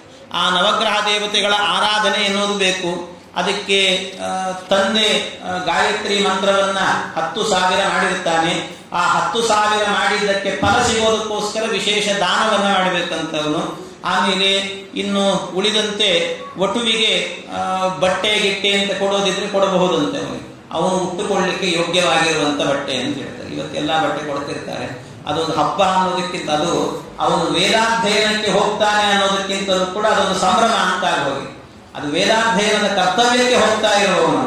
ವೇದಾಧ್ಯಯನಕ್ಕೆ ಬೇಕು ಅನ್ನುವಂಥದ್ದೇನಿದೆ ಅದನ್ನೆಲ್ಲ ಕೊಡಬೇಕಂತೆ ಅವನಿಗೆ. ಹೀಗೆ ಅಂದ್ರೆ ಕೃಷ್ಣಾಜಿನ, ಅಜಿನ, ದಂಡ, ಕಮಂಡಲು, ಮೇಖಲೆ ಇವೆಲ್ಲ ಕೊಡ್ಲಿಕ್ಕಿರುತ್ತೆ ಅವನಿಗೆ. ಇಂಥದ್ದನ್ನೆಲ್ಲ ಕೊಡಬೇಕು ಅವನಿಗೆ ದಾನ. ಗೋಪಿ ಚಂದನ ಇಂಥದ್ದೆಲ್ಲ ಹೀಗೆ ಕೊಟ್ಟು ಅವನನ್ನು ಕಳಿಸಿಕೊಡಬೇಕು ಅಂತ ಇಷ್ಟೆಲ್ಲ ಹೇಳಿದ್ದಾರೆ. ಆಮೇಲೆ ಇದು ಆದ ನಂತರ ಮುಖ್ಯವಾಗಿ ತಿಳ್ಕೊಳ್ಬೇಕಾಗಿರುವಂತಹದ್ದು ಕಾಲಕ್ಕೆ ಸಂಧ್ಯಾವಂದನೆಯನ್ನು ಮಾಡಬೇಕು. ಸಂಧ್ಯಾವಂದನೆಯನ್ನು ಬಿಡ್ಲಿಕ್ಕಿಲ್ಲ ಅವನು. ಸಂಧ್ಯಾವಂದನೆಯನ್ನು ಎಷ್ಟೇ ಕಷ್ಟ ಆದರೂ ಕೂಡ ಅವನ ಜೀವನದಲ್ಲಿ ಮತ್ತೆ ಸಂಧ್ಯಾವಂದನೆಯನ್ನು ಬಿಡಬಾರದು ಅಂತ ಹೇಳ್ತಾರೆ. ಸಂಧ್ಯಾವಂದನೆಯನ್ನ ಬಿಟ್ಟರು ಅಂತ ಆದ್ರೆ, ಒಂದು ದಿನ ಸಂಧ್ಯಾವಂದನೆ ಬಿಟ್ಟರೆ ಮತ್ತೊಂದು ಸರ್ತಿ ಉಪನಯನ ಮಾಡಬೇಕಂತ ಅವನಿಗೆ, ಮತ್ತೆ ಖರ್ಚು ಮಾಡಬೇಕು ಅಪ್ಪ ಅಮ್ಮ ಅಂತ ಅರ್ಥ. ಹೀಗೆಲ್ಲ ಮಾಡ್ಲಿಕ್ಕೆ ಕ್ರಮ. ಹಾಗೆ ಅದನ್ನೆಲ್ಲ ಬಿಡದೇನೆ ನಿತ್ಯ ಸಂಧ್ಯಾವಂದನೆಯನ್ನು ಮಾಡಿ. ಎಲ್ಲಿ ತನಕ ಹೇಳಿದ್ದಾರೆ ಅಂತ ಹೇಳಿದ್ರೆ, ನಮಗೆ ಈ ಮೈಲಿಗೆ ಬರ್ತದಲ್ಲ, ಬಹಳ ಜನ ಮೈಲಿಗೆ ಬಂತು ಅಂದ್ರೆ ಸಂತೋಷ ಪಡ್ತಿರ್ತಾರೆ, ಸಂಧ್ಯಾವಂದನೆ ಇಲ್ಲಲ್ಲ ಅಂತ ಅಂದ್ಕೊಳ್ತಿರ್ತಾರೆ. ಮೈಲಿಗೆಯಲ್ಲೂ ಕೂಡ ಸಂಧ್ಯಾವಂದನೆ ಮಾಡಬೇಕು ಅಂತೇಳಿ. ಆ ಶೌಚ ಬಂತು ಅಂದ್ರೂ ಕೂಡ ಆಗಲೂ ಕೂಡ ಸಂಧ್ಯಾವಂದನೆಯನ್ನು ಮಾಡಬೇಕು ಅಂತ ಹೇಳ್ತಾರೆ. ಆಗಲೂ ಸಂಧ್ಯಾವಂದನೆ, ಕನಿಷ್ಠ ಸಂಧ್ಯಾವಂದನೆ, ಆಚಮನಾದಿಗಳನ್ನೆಲ್ಲ ಮಾಡಿಕೊಂಡು ಅದರಲ್ಲಿ ಹೆಚ್ಚು ಮಂತ್ರಗಳನ್ನು ಹೇಳಲಿಕ್ಕಿಲ್ಲ, ಉಚ್ಚಾರಣೆ ಮಾಡಲಿಕ್ಕಿಲ್ಲ. ಅದನ್ನ ನಿತ್ಯ ಗಾಯತ್ರಿ ಮಂತ್ರವನ್ನು ಜಪ ಮಾಡಬೇಕಾದ್ರೆ ಹೇಗಿರುತ್ತೆ ಅಂತಂದ್ರೆ, ಅವನಿಗೆ ಉಪಾಂಶು ಜಪೇತ ಅಂತ ಹೇಳ್ತಾರೆ. ಉಪಾಂಶು ಅಂತ ಹೇಳಿದ್ರೆ ಮಂತ್ರವನ್ನ ಬಾಯಿ ಬಿಟ್ಟು ಹೇಳಬೇಕಂತ. ಗಾಯತ್ರಿ ಮಂತ್ರವನ್ನ ಅವನು ಜಪ ಮಾಡುವಾಗ ಕೆಲವರೆಲ್ಲ ಹೀಗೆ ಹಿಡ್ಕೊಂಡು ಸುಮ್ಮನೆ ಕೂತಿರ್ತಾರೆ, ಹಾಗೆ ಕೊಡಬಾರ್ದು. ಗಾಯತ್ರಿ ಮಂತ್ರದ ಜಪ ಅಂದ್ರೆ ಉಪಾಂಶು, ಬಾಯಿ ಬಿಟ್ಟು ಹೇಳಬೇಕದನ್ನು. ಓಂ ಭೂರ್ಭುವಸ್ಸುವಃ, ನಾನು ಕೇಳಿಸುವಂತೆ ಹೇಳ್ತಿದ್ದೆ, ಆದ್ರೆ ಹೇಳೋದು ಹೀಗೆ ಹೇಳ್ತಿರ್ಬೇಕು. ಅಂದ್ರೆ ಅದು ಏನಾಗಬೇಕು ಅಂದ್ರೆ, ಆ ಹೇಳುವ ಮಂತ್ರ ಇಲ್ಲಿ ಹೊರಗಡೆ ಬಂದು ಹೀಗೆ ಬಂದು ಕಿವಿಗೆ ಒಳಗೆ ಹೋಗಬಾರದು, ಅದು ಅಲ್ಲಿಂದ ಅಲ್ಲೇ ಒಳಗೆ ಹೋಗ್ಬೇಕಂತ, ಒಳಗೆ ಕಿವಿಗೆ ಹೋಗಿರ್ಬೇಕು. ಆ ರೀತಿ ಮಂತ್ರವನ್ನು ಹೇಳಬೇಕು. ಹೀಗೆ ಮಂತ್ರವನ್ನ ಹೇಳಿ ಮಾಡುವಂತದ್ದು ಉಪಾಂಶು ಅಂತ ಹೇಳ್ತಾರೆ. ಈ ಕ್ರಮದಿಂದ ಮಾಡಬೇಕು. ಆದ್ರೆ ಯಾವಾಗ ಆ ಶೌಚ ಬಂದಿರುತ್ತೋ ಆ ಶೌಚದಲ್ಲಿ ಆಗಬೇಕಾದ್ರೆ ಈ ಕ್ರಮವೂ ಇಲ್ಲ, ತುಟಿ ಅಳ್ಳಾಡಿಸ್ಲಿಕ್ಕಿಲ್ಲ, ಸುಮ್ಮನೆ ಕೂತ್ಕೊಂಡು ಮಾಡಬೇಕು. ಒಳಗೆ ಮನಸ್ಸಿನಿಂದ ಧ್ಯಾನ ಅಷ್ಟೇ, ಮನಸ್ಸಿನಿಂದಲೇ ಹೇಳ್ಕೊಳ್ಬೇಕು. ಉಪಾಂಶವಾಗಿಯೂ ಕೂಡ ಹೇಳಲಿಕ್ಕಿಲ್ಲ ಅಂತೇಳಿ ಹಾಗಾಗಿ ಈ ಕ್ರಮ ಅಂದ್ರೆ ಅಲ್ಲಿಯೂ ಕೂಡ ಮೈಲಿಗೆಯಲ್ಲೂ ಕೂಡ ಗಾಯತ್ರಿಯನ್ನ ಬಿಡ್ಲಿಕ್ಕಿಲ್ಲ, ಅವಳನ್ನ ಧ್ಯಾನ ಮಾಡಬೇಕು. ಧ್ಯಾನ ಸಂಧ್ಯಾ ವಂದನೆ ಅಂತ ಹೇಳ್ತಾರೆ. ಅಂತ ಧ್ಯಾನವನ್ನ ಮಾಡಿ ಆದರೂ ಕೂಡ ಬ್ರಾಹ್ಮಣ್ಯವನ್ನ ಉಳಿಸಿಕೊಳ್ಳಬೇಕು ಅಂತ ಹೇಳ್ತಾರೆ. ಈ ರೀತಿ ಕ್ರಮ ಇದೆ. ಇನ್ನು ಇಷ್ಟೆಲ್ಲ ಕ್ರಮಗಳಾದ ನಂತರ ಈ ಕೆಲವು ಸಂದೇಹಗಳಿರ್ತಾರೆ. ಈ ನಾಂದಿ ಸಮಾರಾಧನೆ ಅಂತೆಲ್ಲ ಮಾಡ್ತಿರ್ತೇವೆ. ಉಪನಯನಕ್ಕೆ ಎಷ್ಟು ದಿನ ಮೊದಲು ಈ ನಾಂದಿ ಸಮಾರಾಧನೆ ಮಾಡಬಹುದು? ಎಲ್ಲ ಅವತ್ತಿನ ದಿವಸವೇ ಮಾಡ್ತಾರೆ. ಉಪನಯನ ದಿವಸವೇ ಅಲ್ಲೇ ಪ್ರತಿಷ್ಠಾಪನೆ ಮಾಡಿ ಉಪನಯನ ಮುಗಿದು ಕೂಡಲೇನೆ, ನಾನು ಆರಂಭದ ದಿನದಲ್ಲೇ ಹೇಳಿದೆ, ಉಪನಯನ ಸಂಸ್ಕಾರ ಅನ್ನುವಂತಹದ್ದು ಹಿಂದೆ ಇದ್ದದ್ದು ಎಷ್ಟು ದಿವಸದ ಒಂದು ದೊಡ್ಡ ಪ್ರೋಗ್ರಾಮ್ ಅಂದ್ರೆ 3 ದಿನಗಳ ಪರ್ಯಂತ ಮಾಡ್ತಾ ಇದ್ದಂತ ಒಂದು ದೊಡ್ಡ ಕಾರ್ಯಕ್ರಮ. ವಿವಾಹ ಅಂತ ಹೇಳಿದ್ರೆ ಕನಿಷ್ಠ 5 ದಿವಸದ ಕಾರ್ಯಕ್ರಮ, ಉಪನಯನ 3 ದಿವಸದ ಕಾರ್ಯಕ್ರಮ ಅಂತ. ಅದು ಹಾಗೆ ಅಂತ ಅನ್ನೋದನ್ನೆಲ್ಲ ಹೇಳಿದ್ದೇವೆ. ಅದರಲ್ಲಿ ಈ ನಾಂದಿಯನ್ನ ಮಾಡೋದು ಅಂತ ಆದ್ರೆ ಅದಕ್ಕೆ ಇರುವಂತ ಕ್ರಮ 6 ದಿನ ಮೊದಲು ಪ್ರತಿಷ್ಠಾಪನೆ ಮಾಡಬಹುದಂತೆ. 6 ದಿನ ಮೊದಲು ಅಧಿಕಾರವನ್ನು ಕೊಟ್ಟಿದೆ, ಅದಕ್ಕಿಂತ ಜಾಸ್ತಿ ಹೋಗ್ಲಿಕ್ಕಿಲ್ಲ. ಅಂತೂ 6 ದಿನ ಮುಂಚಿತವಾಗಿ ಉಪನಯನಕ್ಕೆ ಏಕವಿಂಶತ್ಯಹರ್ಯಜ್ಞೆ ವಿವಾಹೇ ದಶವಾಸರಾಹ ತ್ರಿಷಟ್ ಚೌಲೋಪನಯನೆ ನಾಂದಿ ಶ್ರಾದ್ದಂ ವಿಧೀಯತೆ ಅಂತ ಹೇಳ್ತಾರೆ. ಈ ಋಕ್ಸಂಹಿತಾ ಯಾಗ, ಅಶ್ವಮೇಧದಂತ ಯಜ್ಞಗಳಿಗೆ 21 ದಿನ ಮೊದಲೇನೆ ಈ ನಾಂದಿ ಸಮಾರಾಧನೆ ಮಾಡಬಹುದಂತೆ. ವಿವಾಹೇ ದಶವಾಸರಾಹ, ವಿವಾಹ ಮಾಡುವಾಗ 10 ದಿನ ಮೊದಲು ಕೂಡ ಈ ನಾಂದಿ ಪ್ರತಿಷ್ಠಾಪನೆ ಮಾಡಬಹುದು. ಆದರೆ ಉಪನಯನಕ್ಕೆ ತ್ರಿಷಟ್ ಅಂದ್ರೆ ಉಪನಯನಕ್ಕಾಗಬೇಕಾದ್ರೆ 6 ದಿನ, ಚೌಲಕ್ಕೆ ಚೌಲೋಪನಯನೆ ಚೌಲ ಅಂತ ಆದಾಗ 3 ದಿನ ಮೊದಲು ಮಾಡಬಹುದಂತೆ. ಹೀಗೆ ಇಷ್ಟು ದಿನ ಮೊದಲು ನಾಂದಿ ಶ್ರಾದ್ದಕ್ಕೆ ಇದಕ್ಕೆಲ್ಲದಕ್ಕೂ ಕೂಡ ಅಧಿಕಾರ ಇದೆ. ಇನ್ನು ಉಳಿದಂತೆ ಈ ಸೀಮಂತ ಸಣ್ಣ ಸಣ್ಣವೆಲ್ಲ ಮಾಡ್ತಿರ್ತೀವಿ. ಸೀಮಂತ ಅಂತ ಒಂದು ಮಾಡ್ತೀವಿ, ಗರ್ಭಿಣಿಯಾದಾಗ 6 ಅಥವಾ ಷಷ್ಠೇವ ಅಷ್ಟಮೇ ಮಾಸಿ ಅಂತ 6 ಅಥವಾ 8ನೇ ತಿಂಗಳಲ್ಲಿ ಮಾಡತಕ್ಕಂಥ ಸೀಮಂತಕ್ಕೆ ಆವತ್ತಿಂದ ಅವತ್ತೇ ಮಾಡಬೇಕಷ್ಟೇ. ಆವತ್ತಿಂದ ಅವತ್ತೇನೆ ನಾಂದಿ ಶ್ರಾದ್ದ. ಮತ್ತೆ 1 ದಿವಸ ಮೊದಲು 10 ದಿವಸ ಮೊದಲು ಅಂತೆಲ್ಲ ಇಲ್ಲ. ಹೀಗೆಲ್ಲ ಕ್ರಮ ಇದೆ. ಆ ರೀತಿಯಲ್ಲಿ ಆಯಾ ಕ್ರಮಗಳನ್ನು ತಿಳಿದು ಮಾಡಬೇಕು ಅಂತ ಹೇಳ್ತಾರೆ. ಇನ್ನು ಇದು ಹೇಳಿದಂತೆ ಆಶೌಚದಲ್ಲೂ ಕೂಡ ಸೂತಕೆ ಮೃತಕೆ ವಾಪಿ ಪ್ರಾಣಾಯಾಮ ಅಥವಾ ಅಮಂತ್ರಕಂ ಅಂತ ಹೇಳ್ತಾರೆ. ಪ್ರಾಣಾಯಾಮವನ್ನ ಅಮಂತ್ರಕವಾಗಿ ಮಾಡಬೇಕಂತ. ಅಂದ್ರೆ ಉಚ್ಚಾರಣೆ ಮಂತ್ರವನ್ನೇ ಹೇಳಲಿಕ್ಕಿಲ್ಲ. ಆದರೆ ಪ್ರಾಣಾಯಾಮ ರೇಚಕ, ಕುಂಭಕ, ಪೂರಕ ಅಂತೆಲ್ಲ ಏನಿದೆ ಅದನ್ನೆಲ್ಲ ಮಾಡಲಿಕ್ಕಿದೆ. ತಥಾ ಮಾರ್ಜನ ಮಂತ್ರ ಅಂತೂ ಮನಸೋಚ್ಚಾರ್ಯ ಮಾರ್ಜಯತ್, ಮಾರ್ಜನ ಮಂತ್ರಗಳನ್ನೆಲ್ಲ ಮನಸಾ ಉಚ್ಚಾರ್ಯ, ಬಾಯಿ ಬಿಟ್ಟು ಹೇಳಲಿಕ್ಕಿಲ್ಲ. ಗಾಯತ್ರಿಂ ಸಮ್ಯಕ್ ಉಚ್ಚಾರ್ಯ ಅದನ್ನ ಹೇಳ್ತಾರೆ. ಗಾಯತ್ರಿಯನ್ನು ಚೆನ್ನಾಗಿ ಹೇಳಬೇಕಂತೆ. ಸೂರ್ಯಾರ್ಘ್ಯಂ ವಿನಿವೇದಯೇತ್ ಅಂತ, ಸೂರ್ಯಗೆ ಅರ್ಘ್ಯವನ್ನ ಕೊಟ್ಟು ಅಲ್ಲಿಗೆ ಮಾರ್ಜನಂತೂ ನವಾಕಾರ್ಯಂ ಉಪಸ್ಥಾನಂ ಚ ನೈವಹಿ ಅಂತ, ಉಪಸ್ಥಾನಾದಿಗಳನ್ನೆಲ್ಲ ಮಾಡಲಿಕ್ಕಿಲ್ಲ ಅಂತ. ಇಷ್ಟು ಸಂಧ್ಯಾವಂದನೆ ಅನ್ನೋದನ್ನ ಯಾವ ಕಾಲಕ್ಕೂ ಬಿಡಬಾರದು ಅಂತ ಹೇಳಿದ್ದಾರೆ. ಉಪನಯನ ಆದ ನಂತರ ವಟುವಾದವನು ಯಾವ ಕಾರಣಕ್ಕೂ ಕೂಡ ಸಂಧ್ಯಾವಂದನೆಯನ್ನ, ಮೈಲಿಗೆಯಲ್ಲೂ ಕೂಡ ಇಷ್ಟು ಸಂಧ್ಯಾವಂದನೆಯ ಆಚರಣೆ ಇದೆ ಅಂದ್ರೆ ಸಂಧ್ಯಾವಂದನೆಗೆ ಎಷ್ಟು ಮಹತ್ವ ಕೊಟ್ಟಿದ್ದಾರೆ ಶಾಸ್ತ್ರಕಾರರು ಅನ್ನೋದನ್ನು ಅರ್ಥ ಮಾಡಿಕೊಳ್ಬೇಕು. ನಿಮಗೊಂದು ಸಣ್ಣದಾದ ಒಂದು ಭಾಗವತದಲ್ಲೇ ಬರುವಂಥ, ಭಾಗವತದಲ್ಲಿ ಇಲ್ಲ ಅದು, ವಿಷ್ಣು ಪುರಾಣದಲ್ಲಿ ಆ ಕಥೆ ಇದೆ. ವಿಷ್ಣು ಪುರಾಣದಲ್ಲಿ ಹೇಳ್ತಾರೆ. ಏನದು ಅಂದ್ರೆ, ನಿಮಗೆಲ್ಲ ಗೊತ್ತಿರುವಂತೆ ಪ್ರಹ್ಲಾದರಾಜರು ಹರಿಭಕ್ತನಾದ್ದರಿಂದಾಗಿ ಹಿರಣ್ಯಕಶಿಪು ಏನು ಮಾಡಿದ್ನಂತೆ, ಪ್ರಹ್ಲಾದರಾಜರನ್ನು ಕೊಲ್ಲಬೇಕು. ಎಷ್ಟು ಪ್ರಯತ್ನ ಮಾಡಿದ, ನಿರಂತರ ಪ್ರಯತ್ನವನ್ನು ಮಾಡಿದ. ಕೊನೆಗೆ ಅವನು ಸಾಯ್ತಾ ಇಲ್ಲಲ್ಲ ಅಂತ ವಿಚಾರ ಮಾಡಿ ಈ ಪ್ರಹ್ಲಾದನಿಗೆ ಅವನ ಸೇವಕರಿಗೆ ಹೇಳಿದ್ನಂತೆ, ಪ್ರಹ್ಲಾದನ್ನ ಒಂದು ಸಣ್ಣ ಕೂಸು, 5 ವರ್ಷದ ಕೂಸದು, ಅದಕ್ಕೆ ಒಂದು ಪೆಟ್ಟಿಗೆಗೆ ಹಾಕ್ರಿ ಅವನನ್ನ ಅನ್ನಂತೆ. ಆ ಪೆಟ್ಟಿಗೆಯನ್ನು ಇನ್ನೊಂದು ಪೆಟ್ಟಿಗೆಗೆ ಹಾಕ್ರಿ, ಆ ಪೆಟ್ಟಿಗೆ ಇನ್ನೊಂದು, ಈ ರೀತಿ ಒಂದು 10-15 ಪೆಟ್ಟಿಗೆ ಮಾಡ್ರಿ ಅಂತ ಹೇಳಿದ್ನಂತೆ. ಪ್ರಹ್ಲಾದರಾಜರು ಒಳಗಿರಬೇಕು, ಅದರ ಮೇಲೆ ಒಂದು 15 ಪೆಟ್ಟಿಗೆ ಇರಬೇಕು. ಅಂದ್ರೆ ಆ ಸೈಜ್ ನೋಡ್ಕೊಂಡು ಮಾಡಿದ್ದಾರೆ. ಆ ಪೆಟ್ಟಿಗೆ ಈ ಪೆಟ್ಟಿಗೆಯಲ್ಲಿ ಸೇರಬೇಕಲ್ಲ ಅಂತ ಆ ಸೈಜ್ ನೋಡ್ಕೊಂಡೇ ಮಾಡಿದ್ದಂತೆ ಪೆಟ್ಟಿಗೆ. ಅಷ್ಟು ಒಂದು 15 ಪೆಟ್ಟಿಗೆಯನ್ನು ಮಾಡಿ ಕೊನೆಗೆ ಹೇಳಿದಂತೆ ಹಿರಣ್ಯಕಶಿಪು, ಇದನ್ನು ತಗೊಂಡು ಹೋಗಿ ಸಮುದ್ರದ ಮಧ್ಯದಲ್ಲಿ ಹಾಕ್ರಿ. ಸಮುದ್ರದ ಮಧ್ಯಕ್ಕೆ ಹಾಕಿದ ಮೇಲೆ ಆ ಪೆಟ್ಟಿಗೆ ಏನಿದೆ, ಪೆಟ್ಟಿಗೆ ಸುತ್ತಲೂ ಕೂಡ ಅದರ ಮೇಲೆ ಸುತ್ತಲೂ ದೊಡ್ಡ ದೊಡ್ಡ ಪರ್ವತಾಕಾರದ ಕಲ್ಲುಗಳನ್ನು ಹಾಕ್ರಿ ಅಂತ ಹೇಳಿದ್ವಿ. ಎಲ್ಲ ಕಲ್ಲು ಹಾಕಿದ್ರು, ಮಾಡಿದ್ರು, ಎಲ್ಲ ಹಾಕಿದ್ರು, ಹೊರಗೆ ಬರ್ಲಿಕ್ಕಾಗಿರ್ಬಾರ್ದು. ಪ್ರಹ್ಲಾದ ಅಲ್ಲೇ ಉಸಿರುಗಟ್ಟಿ ಸತ್ವಾಗಿರ್ಬೇಕು ಪ್ರಹ್ಲಾದ. ಆ ರೀತಿ ವಾತಾವರಣವನ್ನು ಕ್ರಿಯೇಟ್ ಮಾಡಿದಂತೆ. ಎಲ್ಲ ಮಾಡಿದ, ಇಷ್ಟೆಲ್ಲ ಮಾಡಿದ್ರು, ಅದ್ರ ಒಳಗೆ ಹೋಯ್ತು, ಎಲ್ಲ ಆ ಪೆಟ್ಟಿಗೆ ಕೆಳಗೆ ಹೋಯ್ತು, ಸುತ್ತಲೂ ಪರ್ವತಾಕಾರದ ಕಲ್ಲು, ಹೊರಗೆ ಬರ್ಲಿಕ್ಕಾಗಲ್ಲ ಅಂಥ ಸ್ಥಿತಿ. ಪ್ರಹ್ಲಾದರಾಜರು ಒಳಗೆ ಸಮುದ್ರದಲ್ಲಿ ತಳದಲ್ಲಿ ಹೋಗಿ ಕೂತಿದ್ದಾರೆ. ಒಳಗೆ ಇದ್ದಾರಂತೆ ಪೆಟ್ಟಿಗೆಯಲ್ಲಿ ಇದ್ದವರು ಸ್ವಲ್ಪ ಹೊತ್ತಾದ ಕೂಡಲೇ ಮೆಸಿಲಾಡ್ಲಿಕ್ಕೆ ಶುರು ಮಾಡಿದ್ರಂತೆ. ಒತ್ತಾಡ್ತಿದ್ದಾರೆ, ಹೊರಗೆ ಬರಬೇಕು ಅಂತ. ಯಾಕೆ ಹೊರಗೆ ಬರಬೇಕು? ಉಸಿರುಗಟ್ತಾ ಇದೆ, ಜೀವ ಹೋಗ್ತದೆ, ಪ್ರಾಣ ಉಳಿಸ್ಕೊಡ್ಬೇಕು ಅಂತ ಬರಬೇಕಾ? ನಮ್ಮಂಥವ್ರು ಆ ಕೆಲಸ ಮಾಡಿದ್ವಿ. ಆದ್ರೆ ಪ್ರಹ್ಲಾದರಾಜರಿಗೆ ಆ ಕಾಲದಲ್ಲಿ ಅನ್ನಿಸಿದ್ದೇನು ಅಂದ್ರೆ, ನಾನು ಹೊರಗೆ ಬರಬೇಕು, ಸಂಧ್ಯಾ ಕಾಲ ಬಂದಿದೆ, ಸಂಧ್ಯಾ ವಂದನೆ ಮಾಡಬೇಕು ಅಂತ ಅನಿಸ್ತಂತ. ಹೊರಗೆ ಬರ್ಲಿಕ್ಕಾಗಲಿಲ್ಲ ಅವರಿಗೆ. ಆದ್ರೆ ಆ ಕಾಲ ಸಂಧ್ಯಾ ಕಾಲ, ಈಗ ನಾನು ಸಂಧ್ಯಾ ವಂದನೆ ಮಾಡಬೇಕು ಅಂತ ಅನ್ನಿಸಿ ಆಗಲೇನೆ ಪ್ರಹ್ಲಾದರಾಜರು ಹೇಳಿದಂತ ಮಾತುಗಳು ಏನು ಅಂತ ಹೇಳಿದ್ರೆ, ನಮೋ ಬ್ರಹ್ಮಣ್ಯ ದೇವಾಯ ಗೋಬ್ರಾಹ್ಮಣ ಹಿತಾಯ ಚ ಜಗದ್ಹಿತಾಯ ಕೃಷ್ಣಾಯ ಗೋವಿಂದಾಯ ನಮೋ ನಮಃ ಯಾಂ ಸದಾ ಸರ್ವಭೂತಾನಿ ಸ್ಥಾವರಾಣಿ ಚರಾಣಿ ಚ ಸಾಯಂ ಪ್ರಾತರ್ ನಮಸ್ಯಂತಿ ಸಾಮಾ ಸಂಧ್ಯಾಭಿರಕ್ಷತು. ಈ ಮಂತ್ರಗಳನ್ನೆಲ್ಲ ಹೇಳಿದವರು ಪ್ರಹ್ಲಾದರಾಜರು. ಯಾಕೆ? ಸಂಧ್ಯಾಭಿಮಾನಿ ದೇವತೆಗಳನ್ನೆಲ್ಲ ಪ್ರಾರ್ಥನೆ ಮಾಡಿದರು. ಎಲ್ಲ ಸಂಧ್ಯಾಭಿಮಾನಿ ದೇವತೆಗಳೇ, ನಾನು ಇಂತಹ ಸ್ಥಿತಿಯಲ್ಲಿದ್ದೇನೆ, ನನಗೆ ಸಂಧ್ಯಾ ವಂದನೆ ಮಾಡ್ಲಿಕ್ಕೆ ಆಗ್ತಾ ಇಲ್ಲ, ನಾನು ಸಂಧ್ಯಾ ವಂದನೆ ಮಾಡಿದ ಪುಣ್ಯವನ್ನಾದ್ರೂ ನನಗೆ ಕೊಡಿ, ನನಗೆ ಮಾಡಬೇಕು ಅನ್ನೋದಂತ ಅಪೇಕ್ಷೆ ಇದೆ, ನನಗೆ ಮಾಡ್ಲಿಕ್ಕೆ ಆಗ್ತಿಲ್ಲ, ಮಾಡಿದ ಪುಣ್ಯವನ್ನು ಕೊಡಿ ನನಗೆ ಅಂತ ದೇವತೆಗಳನ್ನೆಲ್ಲ ಪ್ರಾರ್ಥನೆ ಮಾಡಿ. ಅಂದ್ರೆ ಯಾವ ಕಾಲಕ್ಕೂ ಸಂಧ್ಯಾ ವಂದನೆಯನ್ನ ಬಿಡ್ಲಿಕ್ಕೆ ಇಲ್ಲ ಅಂತ ಹೇಳಿದ್ದಾರೆ ಶಾಸ್ತ್ರಕಾರ. ನಮಗೆಲ್ಲ ಸಂಧ್ಯಾ ವಂದನೆ ಮಾಡಿ ಗೊತ್ತಿಲ್ಲ, ಬಿಟ್ಟು ಗೊತ್ತಿದೆ, ನಮಗೆ ಬೇಕಾದ್ರೆ ಬಿಟ್ಟಿರ್ತೇವೆ. ಯಾವತ್ತೋ ಒಂದು ದಿವಸ ಸಂಧ್ಯಾ ವಂದನೆ ಮಾಡಿದ್ರೆ ಇವತ್ತು ಸಂಧ್ಯಾ ವಂದನೆ ಮಾಡಿದ್ರೆ ನಾವು ಅಂತ ಹೇಳ್ಕೋತಿರ್ತೇವೆ. ಹಾಗಲ್ಲ, ನಿತ್ಯ ಸಂಧ್ಯಾ ವಂದನೆ ಮಾಡಬೇಕು. ಯಾವತ್ತಾದ್ರೂ ಬಿಟ್ವಿ ಅಂತ ಆದ್ರೆ ನೋವಾಗಬೇಕಂತೆ, ಪ್ರಾಯಶ್ಚಿತ್ತ ಆಗಬೇಕು ಅಂತ ಹೇಳ್ತಾರೆ. ಅದಕ್ಕೆ ಪ್ರಾಯಶ್ಚಿತ್ತ ಆಗಬೇಕು. ಎಷ್ಟು ಪ್ರಾಯಶ್ಚಿತ್ತ ಆಗಬೇಕು ಅಂದ್ರೆ, ಭಗವಂತ ಕರಗಿ ನಮಗೆ ಸಂಧ್ಯಾ ವಂದನೆಯ ಪುಣ್ಯವನ್ನು ಕೊಡಬೇಕು ಅಂತ ಹೇಳ್ತಾರೆ. ಅಷ್ಟು ಪ್ರಾಯಶ್ಚಿತ್ತ ಆಗಬೇಕು. ಪ್ರಾಯಶ್ಚಿತ್ತಕ್ಕೆ ಅಷ್ಟು ಶಕ್ತಿ ಇದೆ ಅಂತ ಹೇಳ್ತಾರೆ. ಮನಸ್ಸಿನಿಂದ ಪ್ರಾಯಶ್ಚಿತ್ತ ಮಾಡಿಕೊಂಡ್ವಿ ಅಂತಾದ್ರೆ ಪಾಪವನ್ನ ಪರಿಹಾರ ಮಾಡ್ತಾನಂತೆ ಭಗವಂತ. ಅದಕ್ಕೆ ಒಂದು ಕಥೆ ಇದೆ. ಈ ಒಬ್ಬ ಬ್ರಾಹ್ಮಣ ಒಂದು ದಿವಸ ಚೆನ್ನಾಗಿ ಊಟ ಮಾಡಿದ್ದಂತೆ. ಊಟ ಮಾಡಿ ಮಲಗಿಬಿಟ್ಟಿದ್ದ.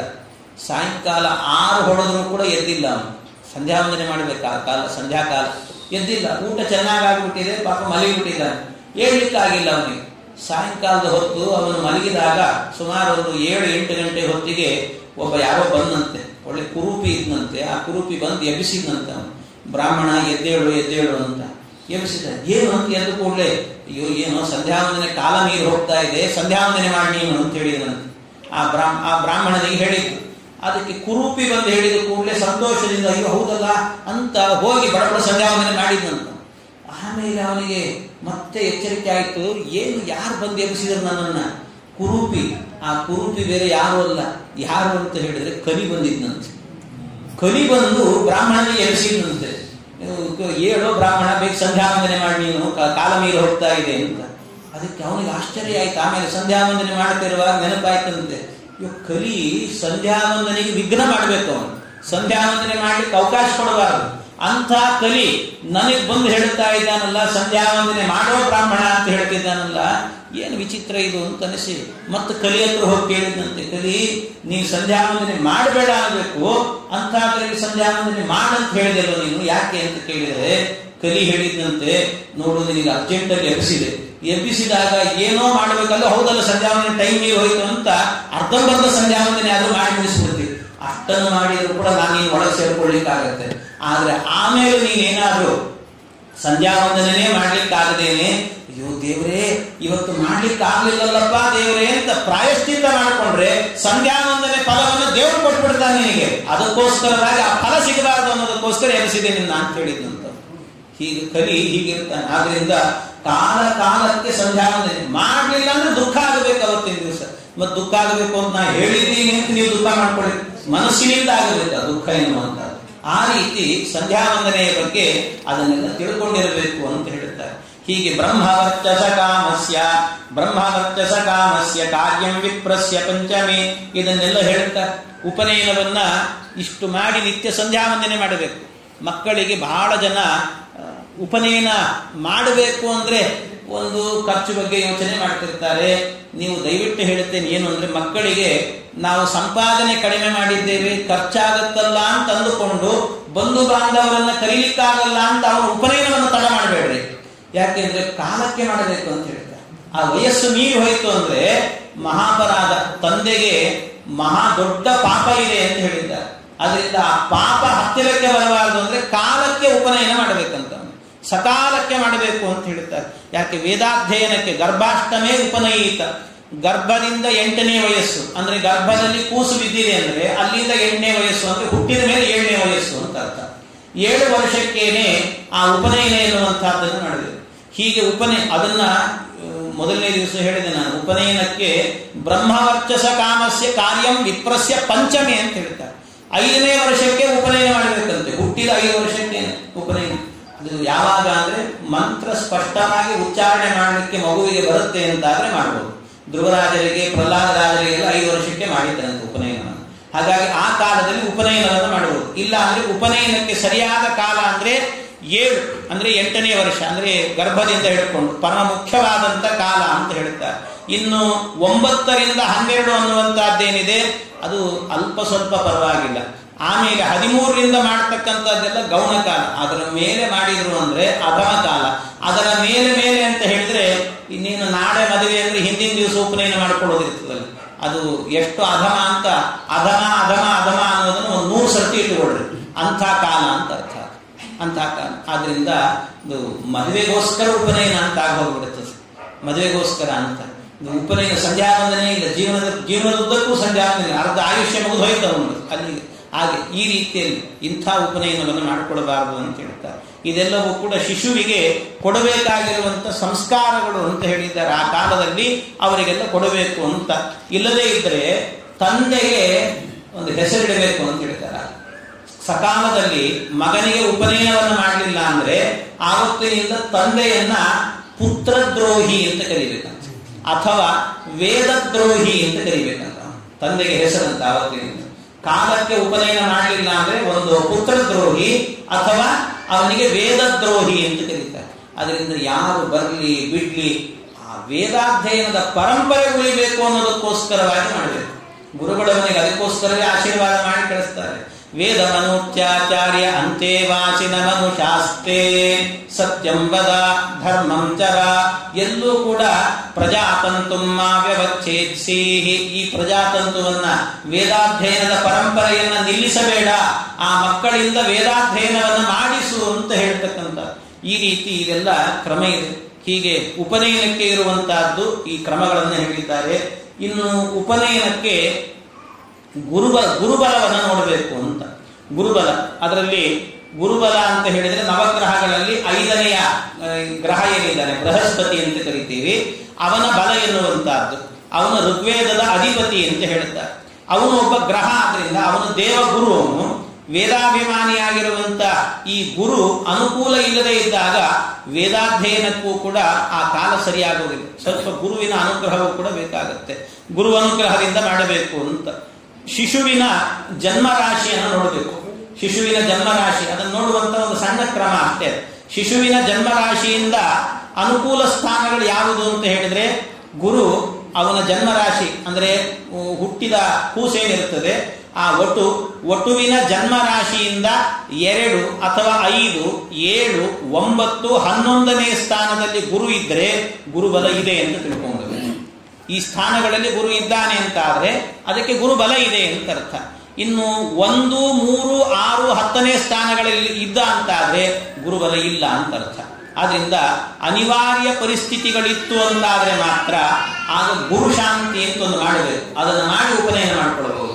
ಆದ್ರೆ ಅದು ಇಲ್ಲದೇ ಇದ್ರೆ ಆ ಅಧಿಕಾರ ಇಲ್ಲ ಅಂತ ಹೇಳ್ತಾರೆ. ಹಾಗಾಗಿ ಈ ರೀತಿ ಆಯಾಯ ಸ್ಥಾನಗಳನ್ನು ನೋಡಿಕೊಂಡು ಉಪನಯನವನ್ನು ಮಾಡಿಕೊಳ್ಳಬೇಕು ಅಂತ ಹೇಳ್ತಾರೆ. ಇದೆಲ್ಲ ನೀವು ಪುರೋಹಿತರನ್ನ ಕೇಳಿದ್ರೆ ಆ ಗುರುಬಲವನ್ನು ನೋಡುವ ಕ್ರಮ, ಆ ಗುರುಬಲ ಇದೆಯೋ ಇಲ್ವೋ, ನಾವೇನ್ ಮಾಡ್ತೀವಿ ಅಂದ್ರೆ ಇಂಥ ನಕ್ಷತ್ರ ಅದು ಇದು ಅಂತ ಹೇಳಿದ್ರೆ ಗುರುಬಲ ನೀವೇ ಹೇಳಿ ಸ್ವಾಮಿ ಅಂದ್ಬಿಡ್ತೀವಿ. ನಾವು ಅದ್ರ ಬಗ್ಗೆ ತಲೆ ಕೆಡಿಸ್ಕೊಳ್ಳಿಕ್ಕೆ ಹೋಗಲ್ಲ. ಗುರುಬಲ ಅಂದ್ರೆ ಏನು, ಯಾಕೆ ಅಂತ ತಲೆ ಕೆಡಿಸ್ಕೊಳ್ಳೋಕೆ ಇದನ್ನೆಲ್ಲ ಮಾಡಬೇಕು ಅಂತ ಹೇಳ್ತಾರೆ. ಹೀಗೆ ಈ ಉಪನಯನಕ್ಕೆ ಇನ್ನು ಇರುವಂತ ಯೋಗ್ಯವಾದಂತ ಕಾಲ ಅಂತ ಹೇಳುವಾಗ ಆ ಕಾಲಗಳನ್ನೆಲ್ಲ ಹೇಳಿದ್ದಾರೆ. ದಕ್ಷಿಣಾಯಣದಲ್ಲಿ ಉಪನಯನವನ್ನು ಮಾಡಲೇಬಾರದು, ಅಲ್ಲಿ ಉಪನಯನ ಇಲ್ಲ. ಉತ್ತರಾಯಣದಲ್ಲಿ ಅಂದ್ರೆ ದೇವತೆಗಳಿರುವಂತಹ ಸೂರ್ಯ, ಅದನ್ನು ಉತ್ತರಾಯಣಜೇ ಸೂರ್ಯೇ ಕರ್ತವ್ಯಂ ಉಪನಯನಂ ಅಂತ ಹೇಳುತ್ತಾರೆ.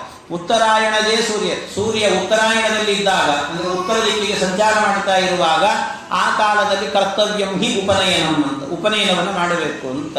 ಅದರಲ್ಲೂ ಕೂಡ ಎಲ್ಲಿ ಉಪನಯನವನ್ನು ಮಾಡಬೇಕು, ಯಾವ ಕಾಲದಲ್ಲಿ ಅಂತ ಹೇಳಿದರೆ ಅದಕ್ಕೆ 5 ಮಾಸಗಳನ್ನು ವಿಧಾನ ಮಾಡಿದ್ದಾರೆ. ಮತ್ತು ಅದನ್ನು ಮೀರಿ ಹೋಗಬಾರದು ಅಂತಲೂ ಹೇಳ್ತಾರೆ. 5 ಮಾಸಗಳನ್ನು, ಉತ್ತರಾಯಣದಲ್ಲಿ ಒಂದು ಮಾಘ ಮಾಸ, ಇನ್ನೊಂದು ಪಾಲ್ಗುಣ ಮಾಸ, ಮತ್ತೊಂದು ಚೈತ್ರ ಮಾಸ, ವೈಶಾಖ ಮಾಸ, ಜ್ಯೇಷ್ಠ ಮಾಸ. ಈ 5 ಮಾಸಗಳು, ಈ 5 ಮಾಸಗಳಲ್ಲಿ ಮಾತ್ರ ಉಪನಯನಕ್ಕೆ ಅರ್ಹವಾದಂಥ ಯೋಗ್ಯವಾದಂಥ ಕಾಲಗಳು ಅಂತ ಹೇಳ್ತಾರೆ. ವಸಂತೆ ಬ್ರಾಹ್ಮಣ ಉಪನಯೀತ, ಗ್ರೀಷ್ಮೇ ರಾಜನ್ಯಂ. ವಸಂತೆ ಬ್ರಾಹ್ಮಣ ಉಪನಯೀತ ಅಂದ್ರೆ ವಸಂತ ಋತುವಿನಲ್ಲಿ, ಅಂದ್ರೆ 2 ಮಾಸಗಳು ಅಂತ ಅರ್ಥ. ಚೈತ್ರ ವೈಶಾಖ ಇದು ಶ್ರೇಷ್ಠವಾದ ಮಾಸಗಳು ಅಂತ ಹೇಳ್ತಾರೆ. ಉಪನಯನಕ್ಕೆ ಯೋಗ್ಯವಾದಂಥ ಶ್ರೇಷ್ಠವಾದ ಮಾಸಗಳು. ಹಾಗಾಗಿ ವಸಂತೆ, ಬೇರೆ ಮಾಸಗಳಲ್ಲೂ ಕೂಡ ಮಾಡಬಹುದು ಉಪನಯನವನ್ನ. ಈ ಕ್ರಮದಿಂದಾಗಿ ಉಪನಯನ ಎನ್ನುವಂತಹದ್ದು ಮಾಡಬೇಕು. ಆಮೇಲೆ ಉಪನಯನ ಮಾಡಬೇಕಾದ್ರೆ ತಿಥಿಯನ್ನ ಪರಮ ಮುಖ್ಯವಾಗಿ ನೋಡಬೇಕು. ಏಕಾದಶಿ ಅಂತೂ ಉಪನಯನ ಮಾಡಲಿಕ್ಕೆ ಬರೋದೇ ಇಲ್ಲ. ಏಕಾದಶಿ ಉಪನಯನ ಎನ್ನುವುದು ಇಲ್ಲವೇ ಇಲ್ಲ. ಮತ್ತು ಯಾಕೆ, ಮಾತೃಭೋಜನ ಅನ್ನೋದೊಂದು ಸಂಸ್ಕಾರ. ಮಾತೃಭೋಜನ ಸಂಸ್ಕಾರ ಇರುವಂತಹದ್ದು ಉಪವಾಸದ ದಿವಸ ಮಾತೃ ಭೋಜನ ಹಾಕಿರೋದು. ಆದ್ರಿಂದ ಇದೆಲ್ಲ ಕಾಮನ್ ಸೆನ್ಸ್. ಅವತ್ತಿನ ದಿವಸ ಉಪನಯನವನ್ನು ಮಾಡಲಿಕ್ಕೆ ಬರೋದಿಲ್ಲ ಅಂತೆ. ಇನ್ನು ಉಪನಯನವನ್ನ ಮಾಡಬೇಕು ಅಂತಾದ್ರೆ ಮತ್ತೊಂದು ಹೇಳಿದ್ದಾರೆ, ಕೆಲವು ದಿನಗಳನ್ನ ಬಿಟ್ಟು ಮಾಡಬೇಕು. ಅಂದ್ರೆ ಅನಧ್ಯಯನ ದಿನಗಳನ್ನು ನೋಡಬೇಕು. ಆ ಅನಧ್ಯಯನದ ದಿನಗಳನ್ನ ನೋಡಿ, ಆ ಅನಧ್ಯಯನ ದಿನಗಳು ಅಂದ್ರೆ ಈ ಚತುರ್ದಶಿ, ಅಮಾವಾಸ್ಯ, ಹುಣ್ಣಿಮೆ, ಪಾಡ್ಯ, ಈ 4 ದಿನಗಳು ಇದನ್ನು ಬಿಡಬೇಕು. ಮತ್ತೆ ಜೊತೆಗೆ ಅಷ್ಟಮಿ ತಿಥಿ ಇತ್ತು ಅಂತಾದ್ರೆ ಅದನ್ನು ಬಿಡಬೇಕು. ಇನ್ನೊಂದು ಮಂಗಳವಾರ ಆದಷ್ಟು ಬಿಡಬೇಕು. ಅದನ್ನು ಮಂಗಳವಾರವನ್ನು ಯಾರೇ ಆಯ್ತು ಮಂಗಳವಾರ ಉಪನಯನಕ್ಕೆ ಏನ್ರಿ ತಲೆ ಸರಿ ಇಲ್ಲೇನ್ರಿ ಅವ್ರಿಗೆ ಏನು ಕೇಳ್ತಾರೆ, ಅಷ್ಟು ಗೊತ್ತಿದೆ ನಮ್ಮ ಜನರಿಗೆ. ಅದು ಗೊತ್ತಿಲ್ಲದೆ ಇದ್ರೆ ಮತ್ತೆ ಕಷ್ಟ ಇದೆ. ಅಂತೂ ಮಂಗಳವಾರ ದಿವಸವೂ ಕೂಡ ಉಪನಯನವನ್ನ ಮಾಡಬಾರದು ಅಂತ. ಹೀಗೆ ತ್ರಯೋದಶಿ ದಿವಸವೂ ಕೂಡ ಆವತ್ತು ಕೆಲವೊಂದು ಸರ್ತಿ ಏನಾಗಿರುತ್ತೆ ಅಂದ್ರೆ, ಈ ದ್ವಾದಶಿ ದಿವಸ ಹರಿವಾಸರ ಬಂತು ಅಂದ್ರೆ ತ್ರಯೋದಶಿ ಪ್ರದೋಷ ಬರುತ್ತೆ. ತ್ರಯೋದಶಿ ಉಪನಯನ ಮಾಡಬಹುದು, ಆದ್ರೆ ತ್ರಯೋದಶಿ ಪ್ರದೋಷ ಬಂತು ಅಂತಾದ್ರೆ ಉಪನಯನ ಮಾಡಲಿಕ್ಕಿಲ್ಲ. ಇವೆಲ್ಲ ಕ್ರಮಗಳಿದ್ದಾವೆ. ಇದನ್ನ ನೋಡ್ಕೊಡ್ಬೇಕು. ಪುರೋಹಿತರು ಸುಮ್ಮನೆ ಹೇಳಿದ್ರು ಅಂತ, ಅರ್ಜೆಂಟಲ್ಲಿ ಹೇಳಿದ್ರು ಅಂತ ತಿಥಿಯನ್ನ ಮುಹೂರ್ತವನ್ನ ಫಿಕ್ಸ್ ಮಾಡಿಬಿಡೋದಲ್ಲ. ಅದನ್ನೆಲ್ಲ ನೋಡಿಕೊಂಡು ಉಪನಯನಕ್ಕೆ ಯೋಗ್ಯವಾದಂತಹ ಕಾಲದಲ್ಲಿ ಮಾಡಬೇಕು ಅಂತ ಹೇಳ್ತಾರೆ. ಇನ್ನು ಮಂಗಳವಾರ ಇಲ್ಲ, ಶನಿವಾರ ಇಲ್ಲ. ಯಾಕೆಂದ್ರೆ ಶನಿವಾರ ಶಿರೋಮುಂಡನ ಮಾಡಿಕೊಳ್ಳಿಕ್ಕಿಲ್ಲ ಆವತ್ತಿನ ದಿವಸ. ಅದಕ್ಕೋಸ್ಕರವಾಗಿ ಆವತ್ತು ಕೂಡ ಅದನ್ನ ಉಪನಯನವನ್ನು ಮಾಡಬಾರದು ಅಂತ ಹೇಳುತ್ತಾರೆ. ಉಪನಯನಕ್ಕೆ ಅದು ಸಾಧ್ಯ ಇಲ್ಲ. ಆದರೆ ಕೆಲವರಿಗೆ ಮಾತ್ರ, ಈ ಋಗ್ವೇದ ಯಜುರ್ವೇದಿಗಳಿಗಾಗುವಾಗ ಮಂಗಳವಾರ ನಿಷಿದ್ಧ, ಆದರೆ ಸಾಮವೇದಿಗಳಿಗೆ ಮಂಗಳವಾರ ನಿಷಿದ್ಧ ಇಲ್ಲ ವಪನಕ್ಕೆ. ಅದರಿಂದ ಅವರು ಮಾಡಿಕೊಳ್ಳಬಹುದಿದ್ದಾರೆ, ಅವರಿಗೆಲ್ಲ ಇದೆ ವಿಧಿ. ಹಾಗೆಲ್ಲ ಶಾಸ್ತ್ರದಲ್ಲಿ ಕೆಲವು ವಿಧಾನಗಳನ್ನು, ಸಾಮವೇದಿಗಳಿಗೆ ಬೇರೆ ವಿಧಾನವನ್ನು ಹೇಳ್ತಾರೆ. ಇನ್ನು ಯಜುರ್ವೇದಿಗಳಿಗಾಗುವಾಗ ಇದೆಲ್ಲ ಇಲ್ಲ ಅಂತ, ಯಜುರ್ವೇದಿಗಳು ಮತ್ತು ಇವರಿಗೆಲ್ಲ ಋಗ್ವೇದಿಗಳಿಗೆಲ್ಲ ಅಂತ. ಇನ್ನು ನಕ್ಷತ್ರಗಳಲ್ಲೂ ಕೂಡ ಕೆಲವು ನಕ್ಷತ್ರಗಳನ್ನು ಹೇಳಿದ್ದಾರೆ. ಭರಣಿ, ಕೃತ್ತಿಕ, ಮಖ, ವಿಶಾಖ, ಜ್ಯೇಷ್ಠ ನಕ್ಷತ್ರಗಳು ಉಪನಯನಕ್ಕೆ ನಿಷಿದ್ಧವಾದ ನಕ್ಷತ್ರಗಳು ಅಂತ ಹೇಳ್ತಾರೆ. ಆವತ್ತಿನ ದಿವಸ ಮಾಡಬಾರದು. ಈ ನಕ್ಷತ್ರ ಇರುವಂತಹ ಕಾಲದಲ್ಲಿ ಮುಹೂರ್ತ, ಉಪನಯನಕ್ಕೆ ಮುಹೂರ್ತ ಹುಟ್ಟೋದಿಲ್ಲ ಅಂತ, ಅವತ್ತು ಮುಹೂರ್ತ ಹುಟ್ಟಲ್ಲ. ಅದಕ್ಕೋಸ್ಕರ ಆ ನಕ್ಷತ್ರಗಳನ್ನು ಬಿಡಬೇಕು ಅಂತ ಹೇಳ್ತಾರೆ. ಇನ್ನು ಕೆಲವೊಂದು ಹೇಳಿದ್ದಾರೆ, ವೈದ್ರತಿ, ವ್ಯತಿಪಾತ ಯೋಗಗಳು, ಊನಮಾಸ, ಅಧಿಕ ಮಾಸ, ಗುರು ಅಸ್ತ ಆದ ಕಾಲ, ಶುಕ್ರಾಸ್ತವಾದಂಥ ದಿನಗಳು, ತಂದೆ ತಾಯಿಗಳ ಶ್ರಾದ್ದದ ದಿನಗಳು, ಇಂಥ ದಿನಗಳಿರುವಾಗ ಅದು ಮುಂದೆ ಇಟ್ಕೊಂಡು ನಾಳೆ ಶ್ರಾದ್ದ ಅನ್ನುವಾಗಿ ಹಿಂದಿನ ದಿವಸ ಮಾಡುವುದು, ಇಂಥದ್ದನ್ನೆಲ್ಲ ಕೆಲವೆಲ್ಲ ಶಾಸ್ತ್ರದಲ್ಲಿ ಅದಕ್ಕೆ ಉಪನಯನಕ್ಕೆ ಅವಕಾಶವನ್ನು ಕೊಟ್ಟಿಲ್ಲ ಅಂತ ಆ ದಿನಗಳಲ್ಲಿ.